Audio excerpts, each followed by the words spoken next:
an audience of hate mongers watching them burn at the stake. And I remember coming across a postcard of this event saying, we had barbecue tonight. You know, picnic comes from pick a nigga. See, we got to know what we're saying and why these things have been implemented and why we're just so, hey, so lucky go about certain terms. Why aren't we standing up and fighting it back against these labels and these things? I don't know. And we just implement it into our culture. I want to go on a romantic picnic. So you want to go on a romantic pick a nigga. I'm just saying.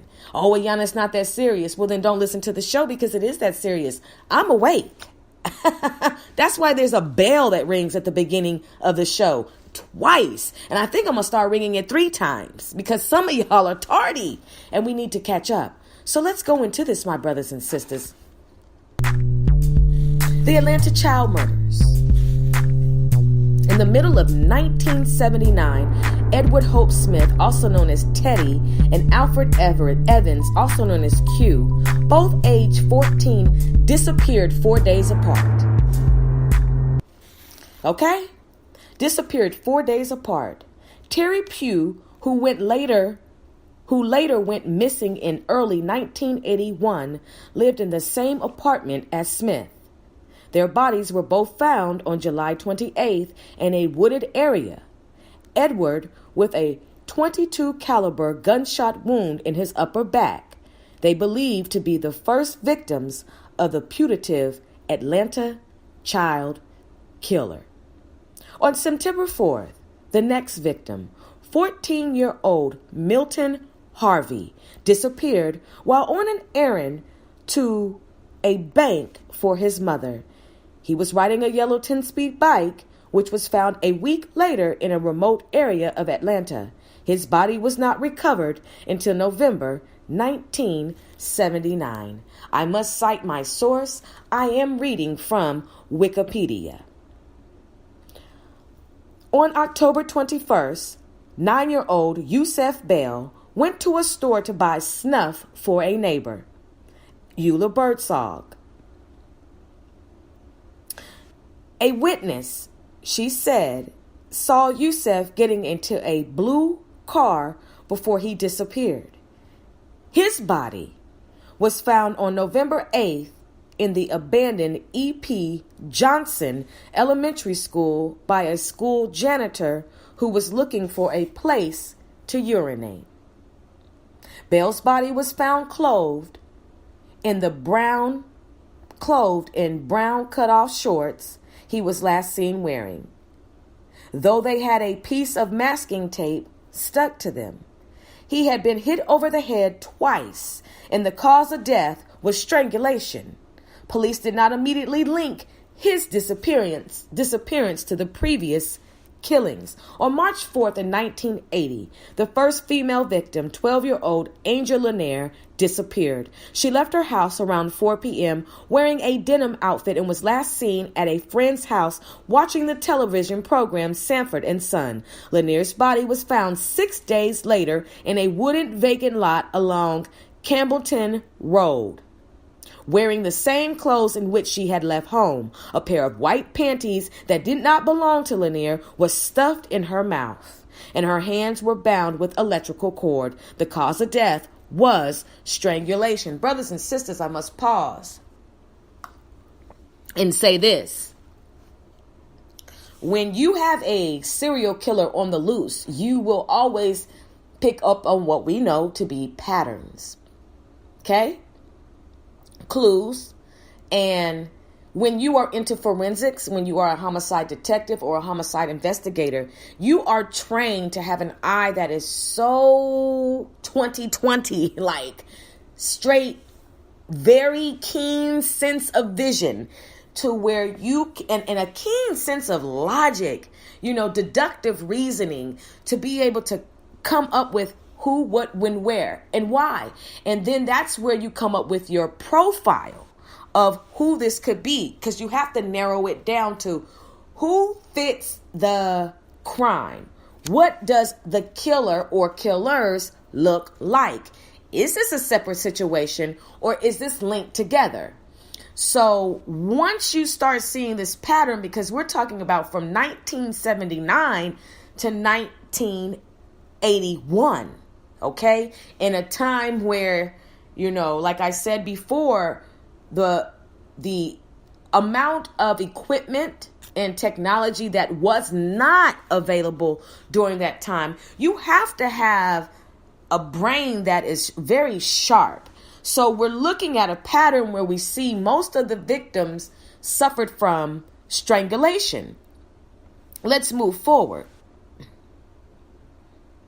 On March 11th, 1 week after Lanier's disappearance, 11-year-old Jeffrey Mathis disappeared while on an errand for his mother. He was wearing gray jogging pants, brown shoes, and a white and green shirt. Months later, a girl said she saw him get into a blue car with a light-skinned man and a dark-skinned man.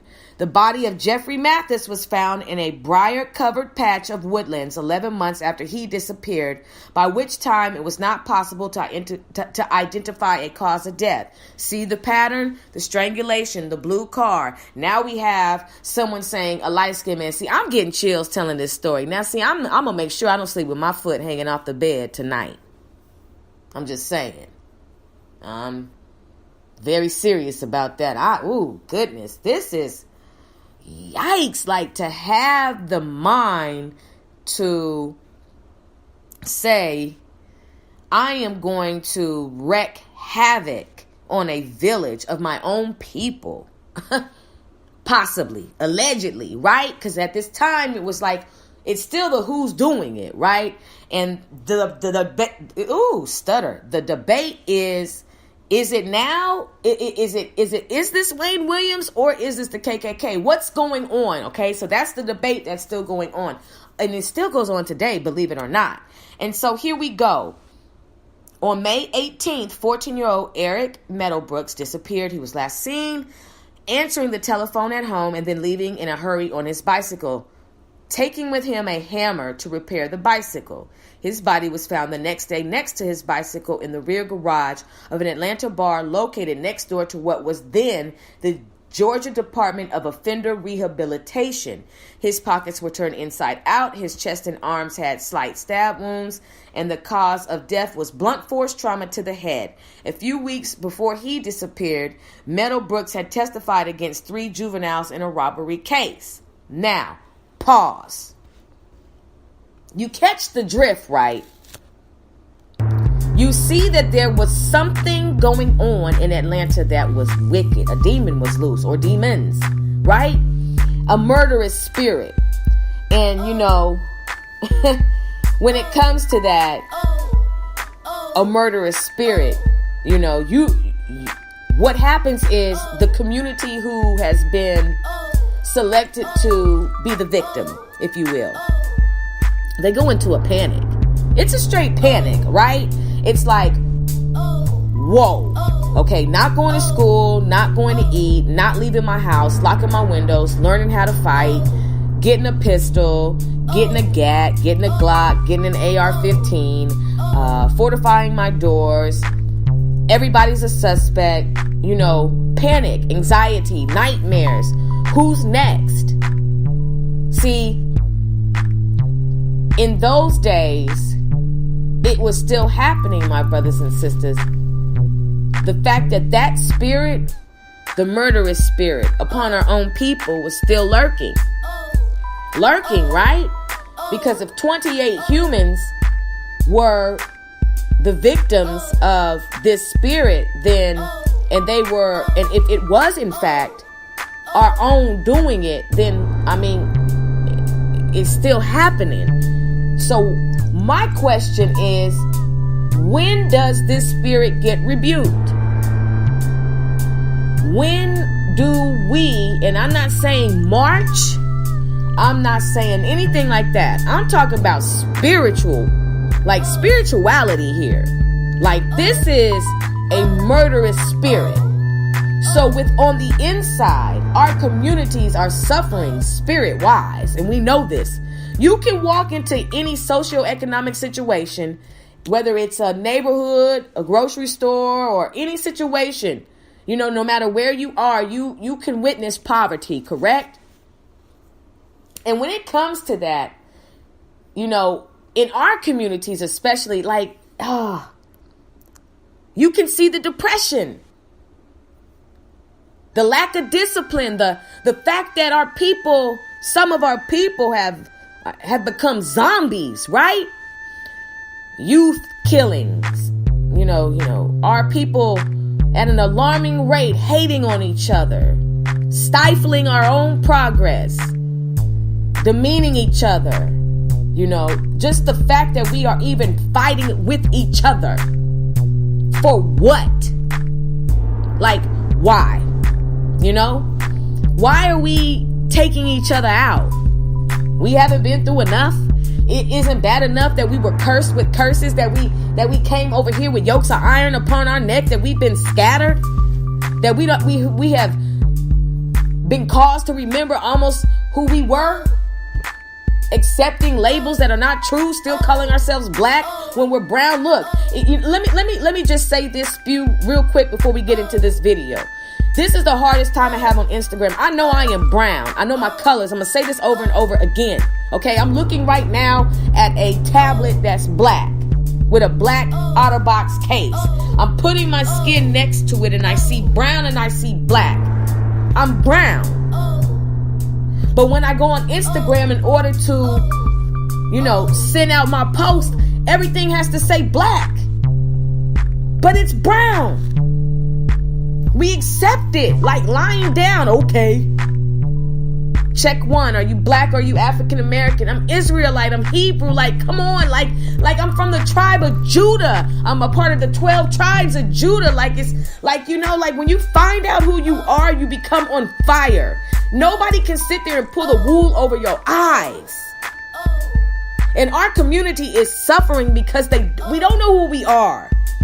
And we hate who we are. That's why we killing who we are. And I'm so tired of it. Aren't you? I'm just tired of the laziness and the lack of enhancing the spiritual aspect of who we are as people. Not that Caesar Barjona stuff. I'm talking about the real, true, and living God and his son, the Christ. Okay? The one who came to save his people.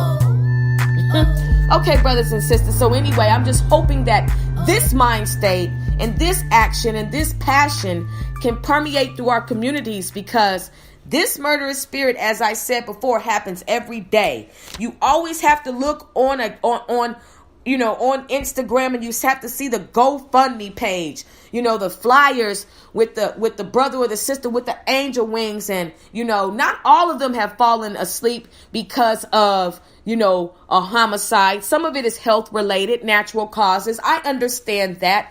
But the statistics, the facts, the truth is our people are dying at the hands of our own people. There's an issue and there is also a solution.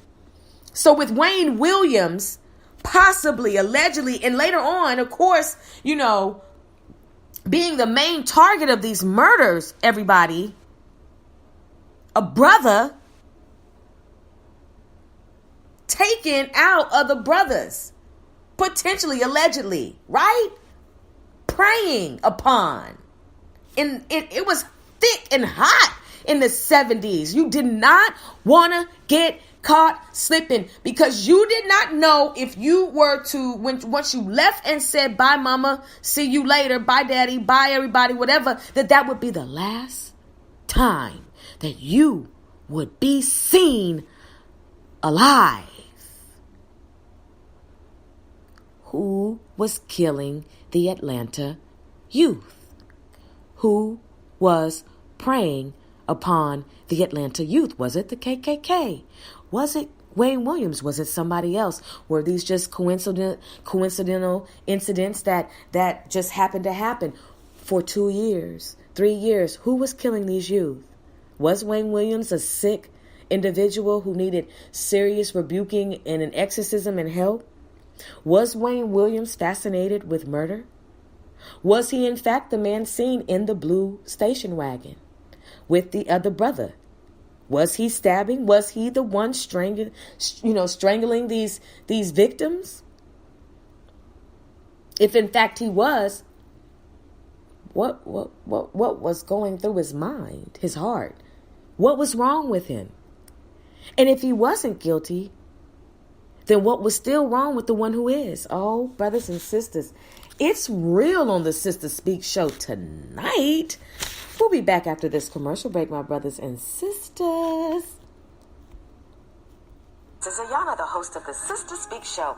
I want you to listen live and on demand all this week to the Sister Speak Show, starting with coming to the stage this Tuesday with Poetic Lee as my special guest.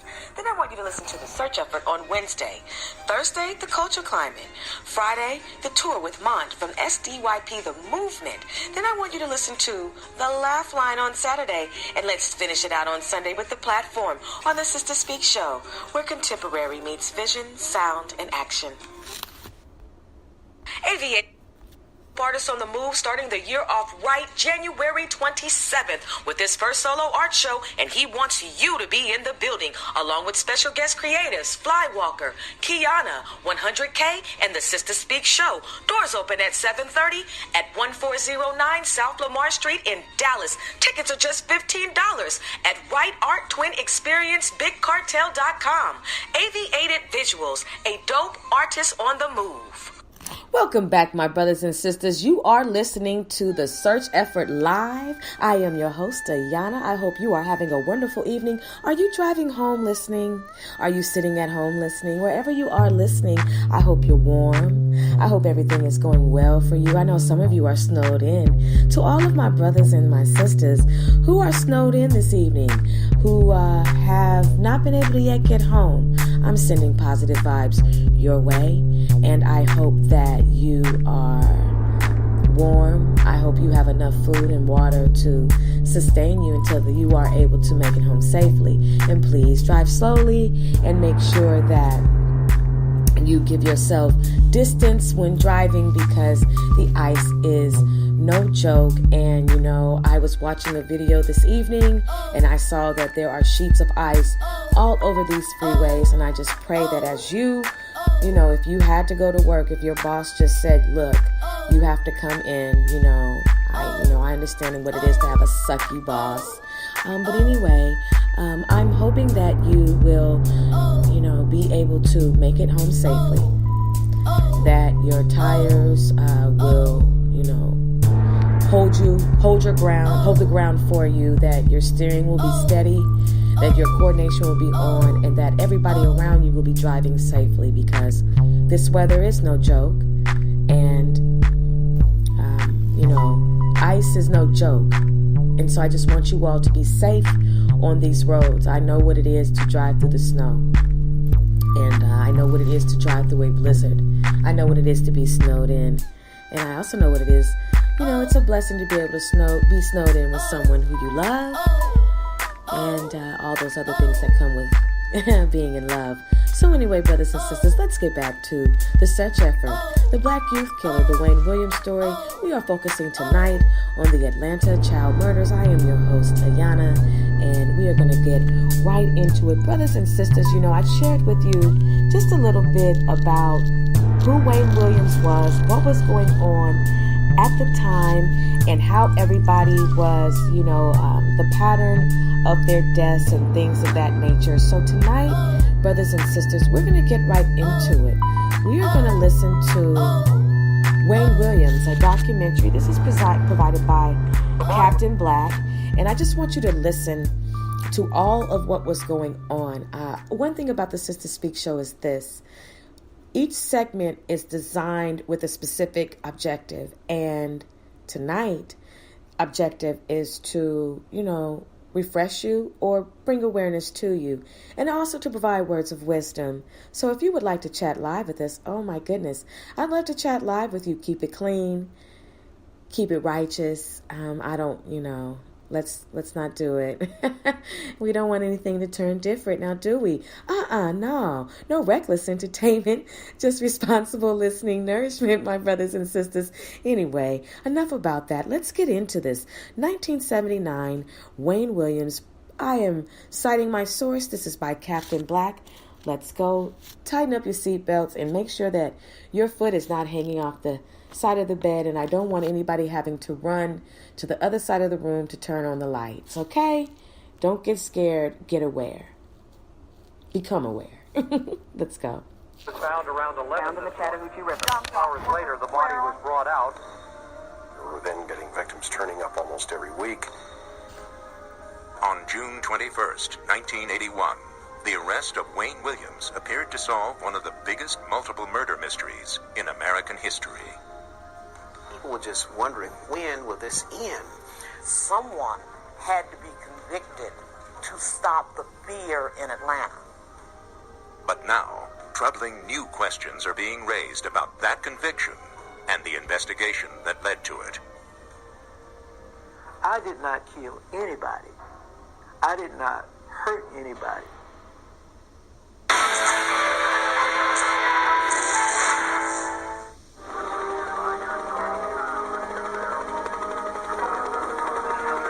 Action News is next on WSB-TV Channel 2. It's 11 o'clock and there's a curfew in Atlanta. Do you know where your children are? We do believe that the young boy is one of the 3 missing children from the Atlanta area. In the fall of 1979, the people of Atlanta, Georgia, confront a terrifying reality. Children in the black community are being abducted and murdered.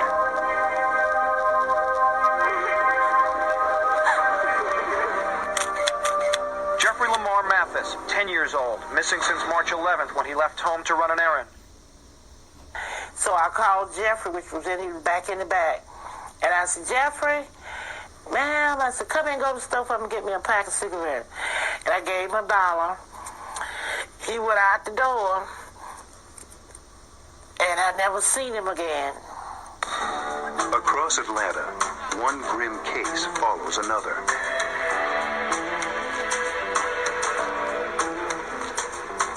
Camille Bell recalls the day her son Yusuf agreed to run an errand for an elderly neighbor. And we know that he got to the store. And we know that he bought the snuff. And we know that he left the store and he disappeared off the face of the earth. Yusuf Bell, 9 years old, missing from his home for almost a month. Now, going to the store was not unusual. The store is only 3-4 blocks away. And this was something that kids did all the time. Yusuf's body was found Thursday in an abandoned schoolhouse at Fulton and Martin Streets near the Atlanta-Fulton County Stadium. Police believe the boy, who had been missing for 18 days, was strangled. At first, no one realizes the full extent of the horror because there is no coordination between different police agencies. So Detective A working on case A, you had Detective B working on case B, and neither detective talking to each other.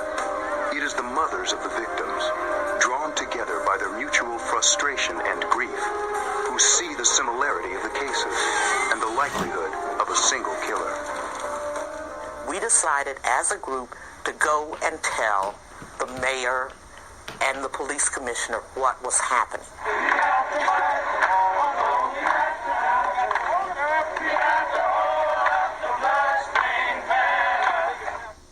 It was horrible because you had African-American elected officials who couldn't seem to get a handle on what was going on with the death of these children and some adults. And it was very embarrassing. Finally, on July 17th, 1980, Mayor Maynard Jackson announces the formation of the Special Police Task Force on Missing and Murdered Children. Somewhere out there knows what we're looking for, knows who's doing this insane series of acts and attacks on our children. Atlanta Public Safety Commissioner Lee Brown went on local television to ask for help. If you have any information, please call the Special Task Force on Children at 658-6818. In part, because all the victims are black, rumors begin to circulate that the Ku Klux Klan is behind the killings. Many Atlanta citizens, black and white, believe the city may be moving toward rioting and widespread racial violence. On October 13th, 1980, another tragedy pushes fear and anger to the breaking point. The explosion was so intense, it blew the roof off, threw little children outside, killing 4 instantly. The explosion at a daycare center convinces many in the black community that they are under siege. Maynard Jackson, the mayor of Atlanta, was called to the scene, and he had to get on a bullhorn and quiet the crowd down and calm them down.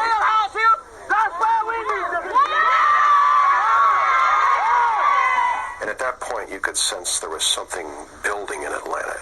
It is later revealed that a faulty boiler is the cause of the explosion. But the event galvanizes the city.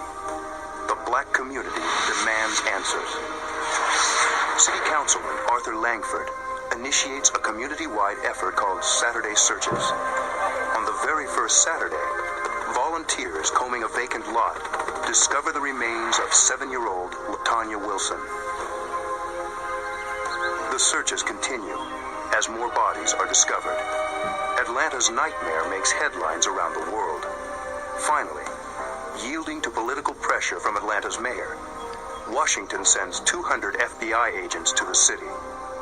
The murders continue and the fear mounts. The city offers a $100,000 reward for finding the killer or killers. When Muhammad Ali announced he would add to the reward fund, making it $500,000, even city officials were surprised. They had been told early this morning Ali was planning to contribute, but they had no idea it would be that much. Even more money is raised when Frank Sinatra and Sammy Davis Jr. stage a concert to benefit the task force investigation. Finally, President Reagan names Vice President Bush to coordinate federal and local efforts. This administration is doing and will continue to do what we can to help bring an end to this tragedy. For grieving mothers, the new coordinated effort does little to end the despair and frustration. It was always, we got it, we doing it, and nothing is being done. Nothing is being done. There was often little or no evidence at the crime scenes. In fact, most of the crime scenes that I recall having attended and having gone to investigate were cases where the bodies were, in most cases, severely decomposed. Then, in early 1981, the police announce a new line of investigation. They have begun collecting fibers found on the victims, looking for a clue that will link the victims to their killer or killers. About 2 hours later, the body was brought out. A medical examiner said it was a young black man in his early 20s. The fiber announcement may have alerted the killer. 4 more bodies are found in Metro Atlanta's Chattahoochee River. The task force list now stands at 27 victims. We concluded from that the killer was paying attention to the news reports and thought he was going to, by unclothing the victims, throwing them in the river, that this would cause us not to be able to find the same trace evidence. But the experts are able to recover fibers, and the river cases prompt the authorities to begin nighttime stakeouts at all Chattahoochee Bridge crossings. After 2 weeks, their patience is rewarded. When we return, is this the man who terrorized a city? In the pre-dawn hours of May 22nd, the surveillance of Atlanta's bridges pays off. A policeman hears what could be a body hitting the water. According to the record in the case, 3 o'clock a.m. in the morning, Robert Campbell, who was a young police recruit under the bridge, heard a splash and then saw lights come on a vehicle. And so the vehicle slowly began to move in a southerly direction across the bridge. Wayne Williams admits he was on the bridge that night. I proceeded south at that point towards Atlanta on South Cobb Drive, which is our Bankhead Highway. I crossed the bridge. As I crossed the bridge, I was looking for a telephone. But he says he did not stop and did not throw anything into the river. When the police follow and stop him near the bridge, Williams cooperates fully. Well, Wayne was questioned, and then he allowed the authorities to search his car, and then he noticed on one of the officers a task force badge. And I looked at him and said, "Oh, you were the task force." And by that time, the FBI agent walked back up. He didn't say anything. And I said, "Oh, this is about those kids, isn't it?" That was exactly what I said. And they questioned him some more, searched the car, and then they let him go. 3 days later, on May 24th, the body of Nathaniel Cater was found less than a mile downstream from the Jackson Parkway Bridge. The oldest victim yet, 27, was found in the Chattahoochee River. With this discovery, the authorities decide that Wayne Williams is the prime suspect. 13 days later, the FBI questions Williams at their office for 12 hours. And when I got back upstairs, my dad was in there. And at that point, I just broke down and went to crying with my father. I said, what's going on? In terms of our efforts tonight, we have not ended up with the information that would result in an arrest. The last thing that was said as I was leaving the office, McGrath, and I'm going to use his words, looked at me and said, "I'm going to get your ass." By that time, the media vans had started to camp out at Wayne's house, and the circus began for the next 17 days. All right, everybody on this property are pressing against you two criminal trespass. When you're trying to get in your own home, you've got to literally fight your way through a sea of people. And in our efforts to try and get these people away from the house so we could have a normal life, it was frustrating. Meanwhile, a lawyer for the man questioned, Wayne Williams, said he would go to court next week to try to stop harassment by the news media and police. The news is saturated with information about him. 23 years old, he still lives with his parents, who are retired school teachers. He is their only child. His early years were promising. In grade school, he was installed as student council president by civil rights leader Andrew Young. As an adolescent, Williams operated a small radio station out of his parents' home. In later years, Williams worked as a freelance photographer for the Atlanta Fire Department and local television stations. More recently, he had embarked on a career as a talent scout with music business aspirations. To authorities, there was a sinister reason for this new ambition. I start with Williams he was not professional in this regard, but he spent his own money to give kids who couldn't sing, who couldn't play an instrument, he still gave them an audition. And I submit to you that this was his bait that he used to get kids to come around him. Just because I didn't get a hit record out by the time I was 23, does that make me a failure? Well, if that's the case, then there are a lot of failures in this world. Despite their suspicions, the police refrained from arresting Wayne Williams. We were looking at him very strongly, but we were nowhere near the point of arresting him. That was a decision made by the task force on its own. Lewis Slayton did not have sufficient evidence to link Wayne Williams with any of the names on the task force list, but was under tremendous political pressure to make an arrest in this case. I remember the former district attorney of Fulton County, Lewis Slayton, publicly saying, "I don't think we have any evidence to arrest anybody, including Wayne Williams." But he was basically told, if you don't do it, the federal government will do it. So they pressured the former district attorney to move on Wayne Williams. On Father's Day, June 21st, with the FBI and state government pressing, District Attorney Lewis Slayton orders the arrest of Wayne Williams. When you hear those words, "Mr. Williams, you're under arrest,"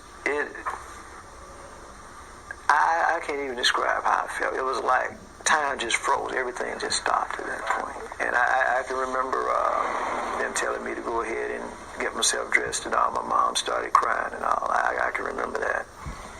He is charged with the murder of 27-year-old Nathaniel Cater, whose body was found in a river 2 days after Williams was stopped near the bridge. He is later charged with the death of 21-year-old Jimmy Ray Payne. There was a lot of pressure on Atlanta, I think, to find somebody. Convention dollars are very important to Atlanta. A lot of corporations were canceling their conventions in Atlanta that following summer. Less than 7 months later, on January 6, 1982, the trial of the decade begins with the world watching. Williams' lawyers did not ask to have the trial moved from Atlanta. They believe he can get a fair trial here. In a surprise move, and in response to local hysteria, the judge allows the prosecution to introduce evidence of 10 additional deaths, alleged to be part of a larger pattern of murders. Now, in effect, Williams must defend himself on 12 counts, even though he is officially charged with only 2 murders.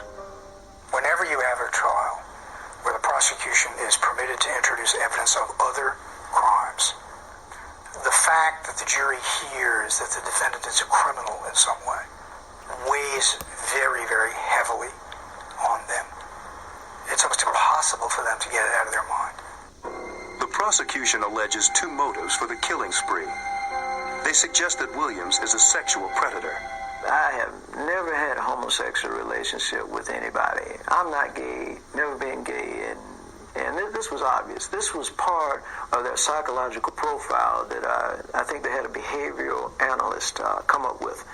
And what they did was they tried to go out and find any of these witnesses they could to say, well, we need you to say this about Wayne Williams, you need to say that. Nobody who knows me, that the prosecution knows me, ever testified that I was homosexual or anything else. The prosecution also claims that Williams is motivated by a deep loathing for other blacks. According to testimony, Williams felt that these victims were degrading to his race. Contrary to what a lot of people have said about me, I worked almost exclusively with low-income blacks. In other words, this garbage about, well, I hated my race, or no, that's ridiculous.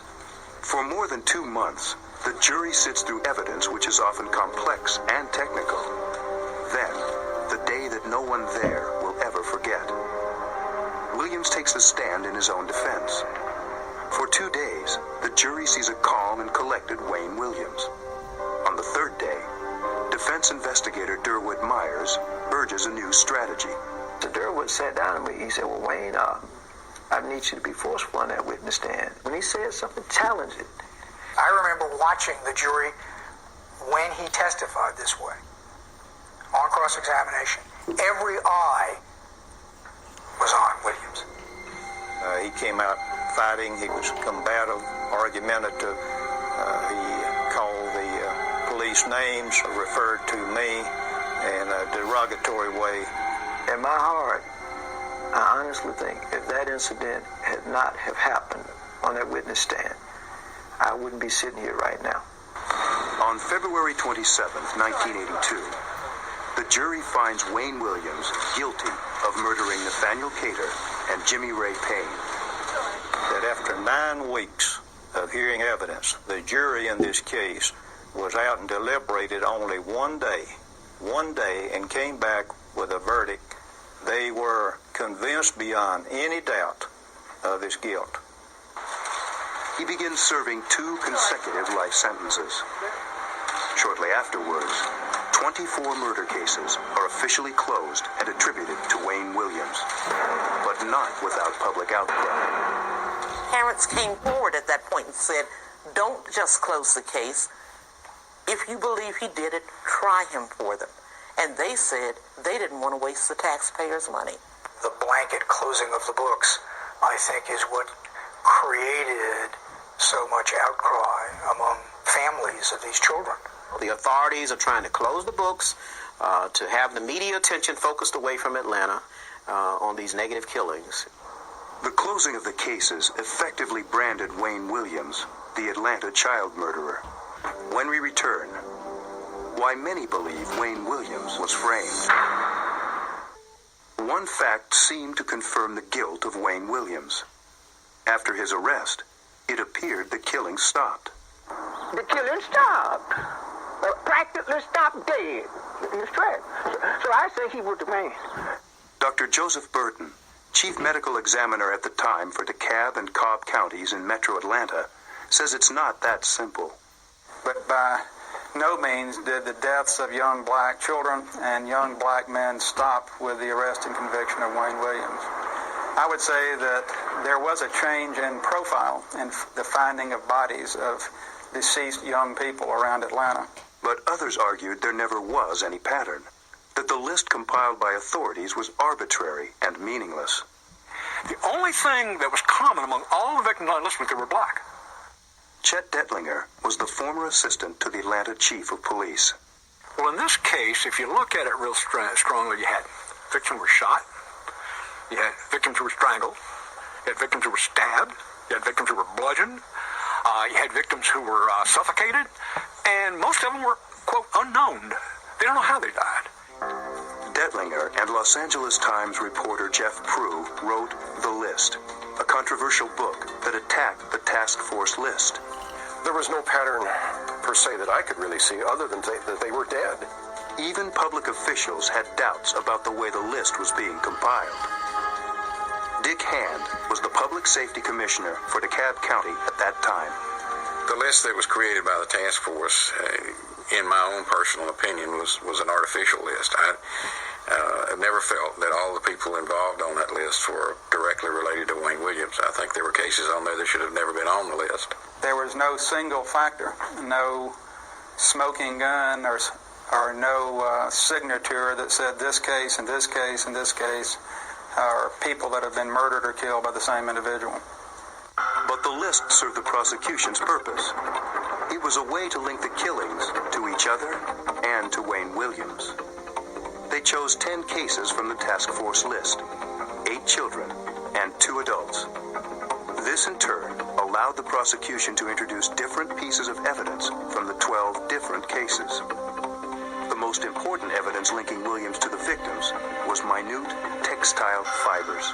Well, without the fiber evidence, they probably couldn't have convicted him because there was simply insufficient evidence to tie him to the 2 murder victims for which he was on trial, let alone any of these other children. After his arrest, police removed fiber samples from cars Williams had used and from the Williams home, including a bedspread, carpet, and throw rug. Fibers are not the basis of an absolute identification by themselves. Now, at some point in time when you have multiple fiber matches, you reach a probability, even though you can't determine a number, where it's so small that it essentially is an identification. But in its eagerness to establish fiber matches, the prosecution blundered. They claimed fibers found on victim Charles Stevens proved he had been in 2 cars driven by Williams. The defense proved that neither of the cars was in Williams' possession when Stevens disappeared and was found dead. One was a 1970 Chevy station wagon. Charles Stevens disappeared on October 9th, turned up dead on October 10th. The Williamses didn't obtain the 70 Chevy station wagon until October 21st. And October 21st was the date that the Williams had picked up the car from a relative in Columbus, Georgia. By the time they obtained that car, Charles Stevens was already in the ground. I can always see how a fiber from a vehicle that had been in your possession sometime in the past might have gotten transferred to a victim, but I could never understand how a fiber from a vehicle you hadn't bought yet could get transferred to a victim who's already in the ground. I could never understand that one, but that happened in this case. The other car was a 1979 Ford LTD. The defense proved that this car was being repaired at a local dealership when Stevens disappeared. So Wayne Williams couldn't have had the car at the time of Stevens' disappearance and death. The FBI's fiber expert now concedes he was wrong. Based on everything that I know right now, that match was incorrect in the sense that those fibers did not come from the 1979 Ford. But there was another fiber match, one the defense could not so easily discredit. This fiber, called trilobal because of its distinctive shape, was found on 10 of the victims. Samples taken from a green carpet in the Williams home were also trilobal. The distinctive fiber was manufactured by the Wellman Company of Dalton, Georgia. The Wellman fiber in the Williams case was unusual because of its cross-sectional shape. Different manufacturers use different cross-sectional shapes in their production so they can recognize their fiber.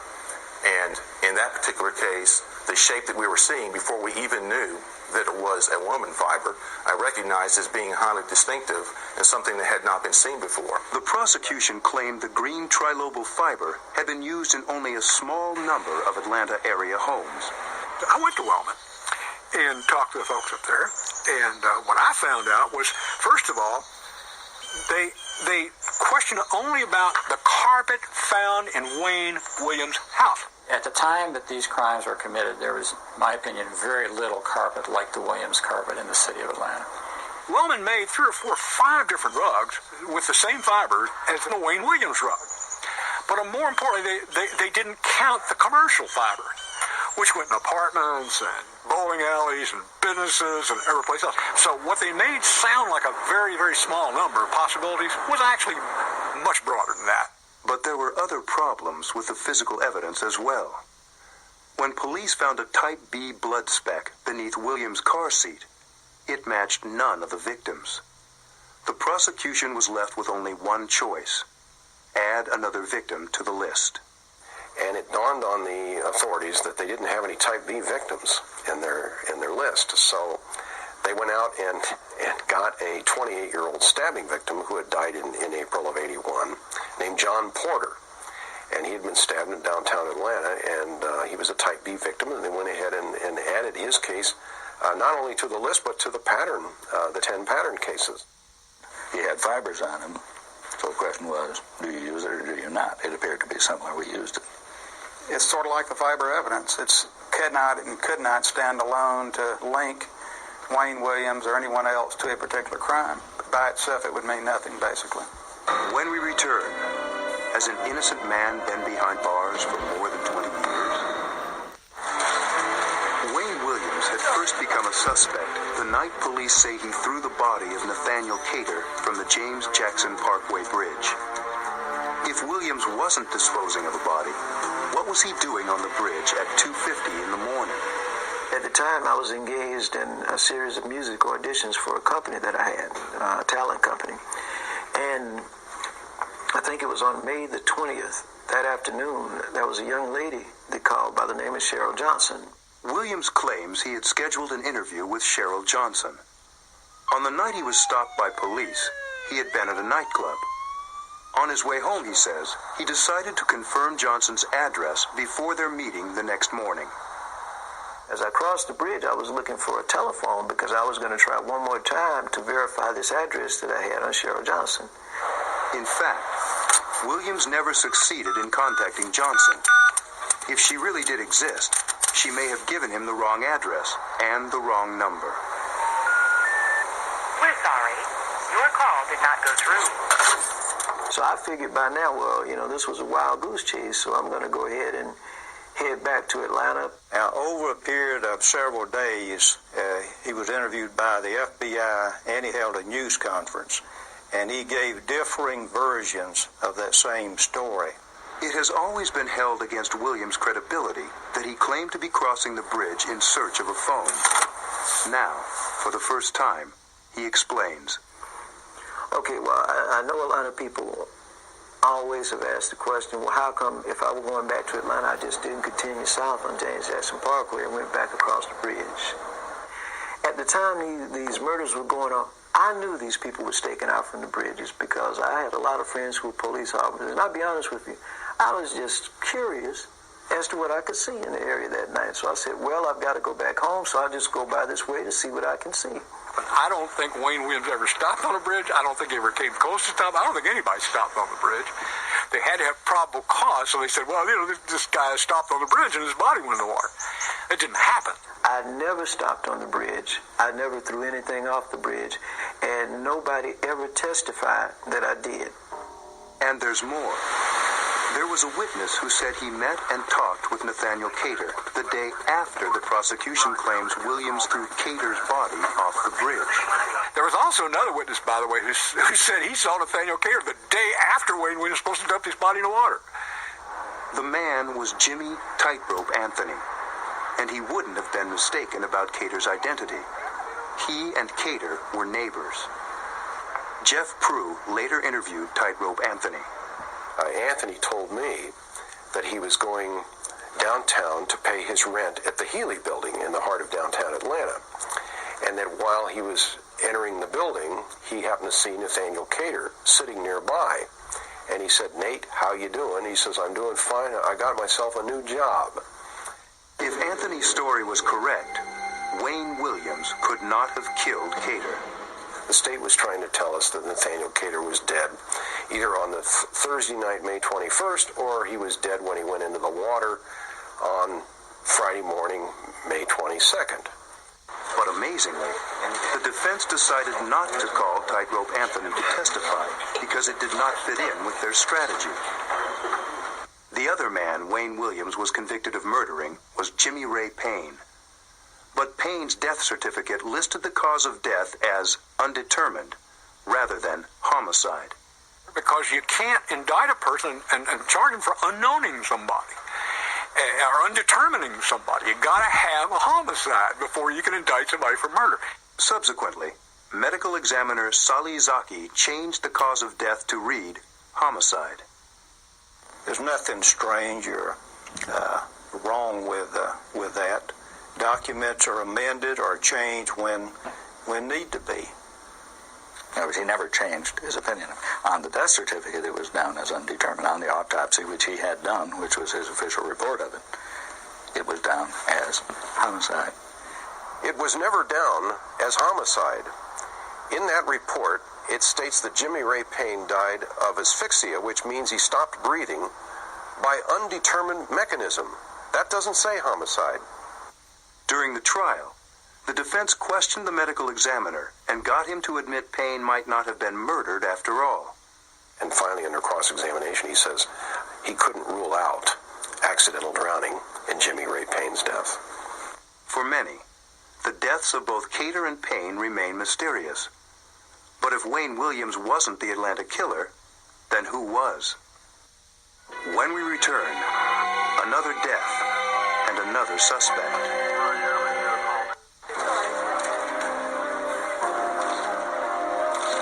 If Wayne Williams wasn't the serial killer who terrorized Atlanta, then who was? One answer may lie in the murder of a little boy named Clifford Jones. The Clifford Jones case was the case that convinced me that they had no case against Wayne Williams. In August 1980, nearly a year before Williams was arrested, Eunice Jones and her children came to Atlanta from Cleveland, Ohio, for a family reunion. On the afternoon of August 20, Eunice asked her sons Clifford and Emmanuel to make a trip to the local supermarket. We already was stressing, for them not to separate, from each other. That's why we had all three of them go together. Because all these children kept coming up coming up found in the woods and stuff, and we were scared it was going to happen to them. This is where police, acting on a tip, found Clifford Jones's body less than 24 hours after he disappeared, beside this dumpster behind the laundromat on Hollywood Road. 12-year-old Clifford Jones' name was quickly added to the task force list. Complete police files on the Jones case did not become public until 5 years after Williams was tried and convicted. The files reveal another suspect. A suspect the police and the FBI knew about, but the jury in the Williams trial did not. What we didn't know was that the police were able to question eyewitnesses. They were able to even question the suspect in this case, who was not Wayne Williams. He was a 29-year-old black male named Jamie Brooks, who ran the laundromat and lived in a back room behind the laundromat. One of the eyewitnesses was a young man named Freddie Cosby. He told investigators he saw Jamie Brooks and another man named Calvin Smith sexually assault and kill young Clifford Jones. He said they took him in the back room and they got him in the butt, and he started screaming, and they tied a yellow rope around his neck, and they pulled on that rope until one of them said, "He's dead." Two additional eyewitnesses who lived in a cottage immediately behind the laundromat saw Jamie, or someone who looked like Jamie, wearing a hooded robe. And he was carrying something heavy draped in his arm, and it was wrapped in plastic. That's what they said. And so we thought it was strange because he walked right past the dumpster right behind the laundromat, and he walked past it and he walked on down to the next dumpster. And he laid it out there in front of the dumpster. Then he disappeared around the corner. People across the street who saw the person from the laundromat carrying a bag to a dumpster, and they may well have seen a person carrying a bag to a dumpster. Detective Sidney Dorsey was present when eyewitness Freddie Cosby was questioned. Despite some inconsistencies, he remains convinced of Cosby's reliability. Based on the evidence that I heard given by Cosby and those who gave us testimony, even though it wasn't a positive identification, out of it been very comfortable in arresting Jamie Brooks and bringing him to justice. Jamie Brooks and Calvin Smith had been questioned, They had to lie detector tests. They found all of them. But then they let both of them go. They knew that he had killed my baby, and they let him go. Because it looked like he was a very good suspect, and then everything that looked good didn't exist. It simply fell apart, and nothing matched as far as that person being a suspect. Well, I mean, I don't know what other kind of evidence you need to at least charge a guy to murder. I mean, you talk about probable cause. They had plenty of probable cause. But what they said, they came up with a story that, well, the witness wasn't believable because he was retarded. He wasn't retarded because he named everything on my son's body, from his sports shirts to his sports shorts to his blue jeans up under his sports shorts to his green white tennis shoes. There was a telling piece of evidence tying the murder of Clifford Jones to many of the cases. The unusual green trilobal fiber. This green trilobal fiber found on Clifford Jones was the same fiber that they used against Wayne Williams in the Nathaniel Cater and Jimmy Ray Payne cases. The jury never heard anything about Clifford Jones because the prosecution chose not to make him one of the 10 pattern cases. Had it been one of the pattern cases, they would have been able to put witnesses up on the stand who said, I saw Jamie Brooks strangle this boy, and that would have toppled their case like a house of cards. In March of 1981, Jamie Brooks was imprisoned on an unconnected rape charge. In 1987, he died of AIDS. Strange thing, Jamie Brooks went to the penitentiary about the time these murders stopped. Isn't that interesting? Everybody says, well, Wayne Williams went to jail, his murder stopped. Well, when Jamie Brooks went to jail, murder stopped too. Clifford Jones' mother and brother do not believe the death of Jamie Brooks really closed the case, or that justice has been done. But, being deceased does not justify what they did while they were still here.